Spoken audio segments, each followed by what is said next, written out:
Hi friends, நான் தமிழ் பேசுகிறேன். இன்றைக்கி நம்ம பார்க்க போகிற டாபிக் வந்து டிஎன்பிஜி டிஆர்பியில் யூனிட் 9 வந்து 6th topic change of meaning. இதை தான் வந்து பார்க்க போகிறோம் தமிழில். மீனிங்கில் வந்து எந்தெந்த வெரைட்டியான சேஞ்சஸ் வந்து இருக்குது அப்படின்றத வந்து பார்க்க போகிறோம். வாங்க வீடியோக்குள்ளே போகலாம். ஃபஸ்ட்டு வந்து இன்ட்ரோடக்ஷன். இது வந்து இந்த சேஞ்சஸ் ஆஃப் மீனிங் வந்து one of the most important concept in English language. English லாங்குவேஜில் ஒரு மோஸ்ட் இம்பார்ட்டண்டான ஒரு கான்செப்ட். நெக்ஸ்ட்டு வந்து இந்த டாபிக்ஸ் எல்லாமே இங்கிலீஷ் லாங்குவேஜ் வந்து டெவலப் பண்ணுறது, இந்த மீனிங் எல்லாமே இந்த இங்கிலீஷ் லாங்குவேஜ் வந்து டெவலப் பண்ணுறதுக்காக வந்து யூஸ் பண்ணப்பட்டது. நெக்ஸ்ட் வந்து இங்கிலீஷ் லாங்குவேஜ் வந்து changed modified their meaning in due course of the time. இந்த இங்கிலீஷ் லாங்குவேஜ் வந்து எதை வந்து மாடிஃபை பண்ணியிருக்குன்னா, இந்த கோர்ஸ் ஆஃப் ஒரு கோர்ஸ் ஆஃப் டைம்னால் வந்து இந்த மீனிங் எல்லாமே மாடிஃபை ஆகிட்டே வந்திருக்கு ஒவ்வொரு காலகட்டத்துலேயும். அப்புறம் ஒன் வேர்டுக்கு வந்து டிஃப்ரெண்ட் கைண்ட்ஸ் ஆஃப் மீனிங் வந்து கொடுக்குறது இங்கிலீஷ் லாங்குவேஜ் தான். நெக்ஸ்ட்டு வந்து அதில் வந்து 2 மீனிங் இருக்குது. ஃபஸ்ட்டு வந்து ஒன்று ரெஃபரன்ஷியல் மீனிங். ரெஃபரன்ஷியல் மீனிங் அப்படின்னா ஒன்றும் கிடையாது. இது வந்து நம்ம ப்ரீவியஸ் நாலேஜில் இருந்து ஒரு விஷயம் வந்து ஒரு மீனிங்க்கு ஒரே ஒரு மீனிங் தான் தெரிஞ்சிருக்கும் நம்மளுக்கு. ஆனால் அது 2வது மீனிங் வந்து இருக்கும். அந்த 2வது மீனிங் நம்மளுக்கு தெரிஞ்சிருக்காது. அதை வந்து போய் ரெஃபர் பண்ணுவோம் இல்லையா, டிக்ஷனரிலையோ இல்லை நெட்லேயோ. ஸோ அதுதான் வந்து இந்த ரெஃபரன்ஷியல் மீனிங். நெக்ஸ்ட்டு வந்து ஃபார்மல் மீனிங். ஃபார்மல் மீனிங் அப்படின்றது ஒரு கான்செப்ட் வித்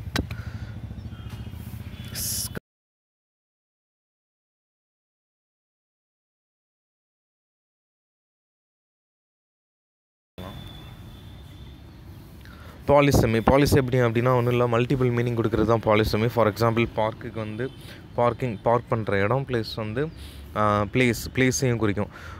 பார்க் அப்படின்றது ஒரு பிளேஸையும் குறிக்கும், ப்ளஸ் வந்து பார்க் அப்படின்றது ஒரு பார்க்கிங்கையும் குறிக்கும். நெக்ஸ்ட்டு வந்து ஹீரோ வந்து ப்ரொட்டகானிஸ்ட்டுன்னு சொல்லுவோம், மெயின் கேரக்டர்னு சொல்லுவோம், இம்பார்ட்டன்ட் கேரக்டர்னு சொல்லுவோம். ஸோ இந்த மாதிரி ஒரு வேர்டுக்கு வந்து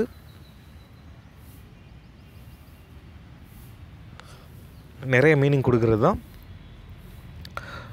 பாலிசமி. நெக்ஸ்ட்டு வந்து நேரோவிங் அப்படின்றது ஒன்றும் கிடையாது. பாலிசமி வந்து ஒரு ஜென்ரலைசேஷன் சொல்லுவாங்க. இந்த நேரோவிங் வந்து ஸ்பெஷலைசேஷன் அப்படின்னு சொல்லுவாங்க. அப்புறம் வந்து இதில் வந்து ஸ்பெஷலைசேஷன் நேரோவிங் மீனிங் வந்து டாக்டர் அப்படின்னு எடுத்துக்கிட்டோன்னா லேர்ன்டு மேன்னு சொல்லுவாங்க. அப்புறம் வந்து ஃபிசிஷியன்னு சொல்லுவாங்க.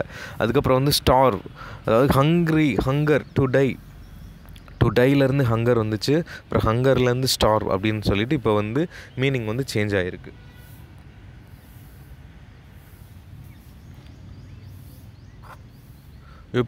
யுபிமிசம் அப்படின்றது வந்து இதுக்கு முன்னாடி மெட்டஃபிசிக்கல் அப்ளிகேஷன் வந்து சொல்லலையா நான் இருக்கு.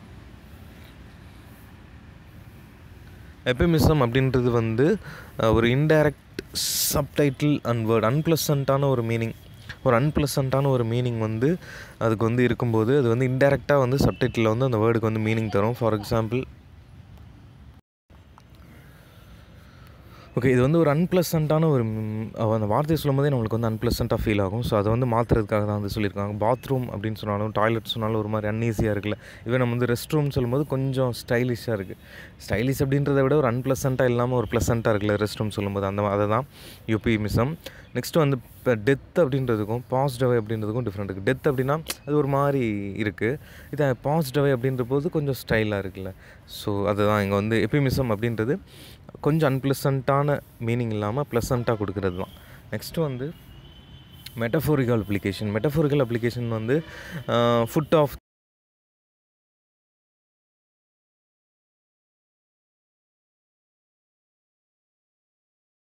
ஹில் அப்படின்றது, ஃபுட் ஆஃப் த ஹில் அப்படின்றது மலையோட அடிப்பாகத்தை வந்து குறிக்குது. நெக்ஸ்ட்டு வந்து எக்ஸ்டென்ஷன் ஆர் டிரான்ஸ்ஃபர்மேஷன், அதாவது எக்ஸ்டென்ஷன் ஆர் டிரான்ஸ்ஃபர்மேஷன் அது வந்து என்னென்னு பார்த்தீங்கன்னா, அடுத்து வந்து ஒரு நிமிஷம், இந்த ஃபாதர் இன் லாஸ் ஹவுஸ் அதுக்கு மீனிங் வந்து ஜெயில்னு சொல்லுவாங்க.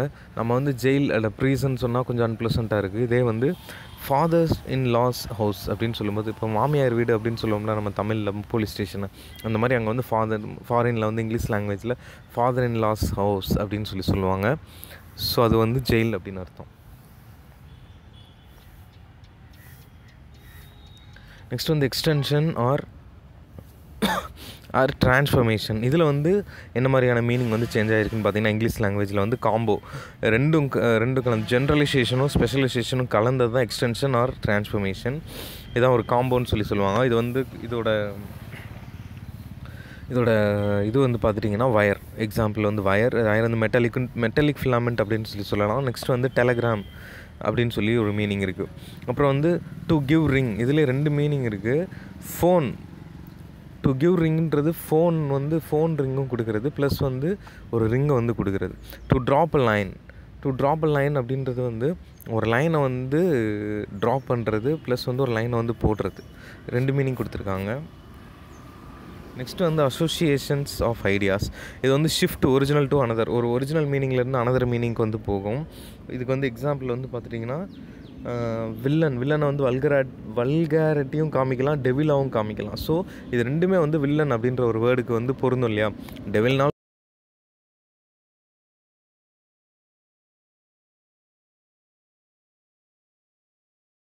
வில்லன் அப்படின்னு பார்த்தீங்கன்னா ஒரு டெவிலான வில்லன் அப்படின்னு சொல்லி 2 மீனிங் வந்து கொடுக்குறாங்க. நெக்ஸ்ட்டு வந்து பொலரைசேஷன் அப்படின்றது ஒன்றும் கிடையாது. எமோஷ்னல் வந்து இதில் வந்து எமோஷ்னல் சிக்னிஃபிகன்ஸ் வந்து இருக்கும், ஆனால் எட்டிமாலஜி ஜஸ்டிஃபிகேஷன் வந்து இருக்கவே இருக்காது. ஃபார் எக்ஸாம்பிள் வந்து ப்ரொபகேண்டா அந்த வேர்டு எடுத்துக்கலாம். ஸோ ப்ரொபகேண்டா அப்படின்றது ஒரு கமிட்டின்னு கொடுத்துட்டேன். ஒரு committee of RC Roman Catholic இந்த சர்ச் வந்து குறிக்கும். இது வந்து அதோட ஒரு மிஷின்னு கூட சொல்லலாம். நெக்ஸ்ட்டு வந்து இந்த ப்ரொபகேண்டா வந்து ரோமன் கேத்தலிக் சர்ச்சில் தான் வந்து யூஸ் பண்ணுவாங்க. அடுத்து வந்து லாஸ் ஆஃப் டிஸ்டிங்டிவ் கலரிங் வந்து ஒரு வேர்டை வந்து ரொம்ப உயர்த்தி சொல்கிறது. ஃபார் எக்ஸாம்பிள் ஃபஸ்ட்டு வந்து கரேஜ் அப்படின்னு சொல்லி யூஸ் பண்ணிட்டு இருந்தோம். அப்புறம் வந்து ஃபஸ்ட்டு பீஸ்ட்ஃபுல் அப்படின்னு சொல்லி யூஸ் பண்ணோம். அதுக்கப்புறம் அது 2க்குமே ஒரே மீனிங், தைரியமானவன் அப்படின்றதுக்கு பிரேவ் அப்படின்னு சொல்லி இப்போ ரீசெண்டாக யூஸ் பண்ணிகிட்ருக்கோம். இதுதான் அந்த சேஞ்சஸ் ஆஃப் மீனிங் அப்படின்றது. பீஸ்ஃபுல், அதுலேருந்து கரேஜ், அதுலேருந்து பிரேவ். அடுத்து வந்து ப்ரூடரி அப்படின்றது false sense of delicacy. False sense இருக்கும், டெலிகசியில் வந்து ஒரு ஃபால்ஸ் சென்ஸ் இருக்கும் அப்படின்றாங்க. நெக்ஸ்ட் வந்து இதுக்கு எக்ஸாம்பிள் வந்து பேயிங் கெஸ்ட், பிஜி அப்படின்னு சொல்லுவாங்க. பேயிங் கெஸ்ட்டுக்கு வந்து ஒன்று வந்து பார்டரர் அப்படின்ற ஒரு மீனிங் இருக்குது, அப்புறம் ஃபினான்சியர் அப்படின்ற ஒரு மீனிங் இருக்குது, அப்புறம் வந்து மணி லெண்டர் அப்படின்ற மீனிங் இருக்குது. இந்த மீனிங்லாம் சேர்ந்து இந்த வேர்ட்ஸ்லேருந்து சேஞ்ச் ஆஃப் மீனிங்காக மாறினது தான் பேயிங் கெஸ்ட். அடுத்து வந்து ரிவர்சல் ஆஃப் மீனிங் அப்படின்றது ஒன்றும் கிடையாது. Word changes in meaning to the points reversing. ஒரு பாயிண்ட்ஸ் வந்து ரிவர்ஸ் ஆகும் மீனிங்கில். வேர்ட் வந்து சேஞ்ச் ஆகிட்டு அந்த ஒரு சில பர்டிகுலர் பாயிண்ட்ஸ் மட்டும் ரிவர்ஸ் ஆகும். ஃபார் எக்ஸாம்பிள் வந்து ஹோல்சேலர்னு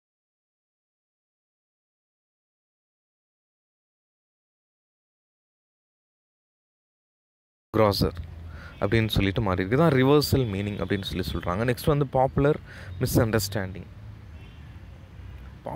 அண்டர்ஸ்டாண்டிங் வந்து ஒன்றும் கிடையாது. ஒரு பில்டிங்கையோ நம்ம ஒரு இடத்தையோ இல்லை பர்டிகுலரான ஒரு பிளேஸையோ, அந்த பில்டிங்குள்ள இருக்கிற பிளேஸையோ இல்லை ரூம்ஸோ இல்லை வந்து வெறும் பில்டிங்கை மட்டுமோ அப்படின்லாம் கிடையாது. அந்த மொத்த பிளேஸ் எல்லாத்தையும் சேர்த்து சொல்கிறது தான் ப்ரிமிசஸ். இது வந்து நிறைய பேர் தப்பாகவே புரிஞ்சிட்ருக்காங்க. ப்ரிமிசஸ் அப்படின்றது வந்து தனி பர்டிகுலர் பிளேஸ் அப்படின்னு சொல்லிட்டு கிடையாது. நெக்ஸ்ட் வந்து proper names become ordinary part of speech.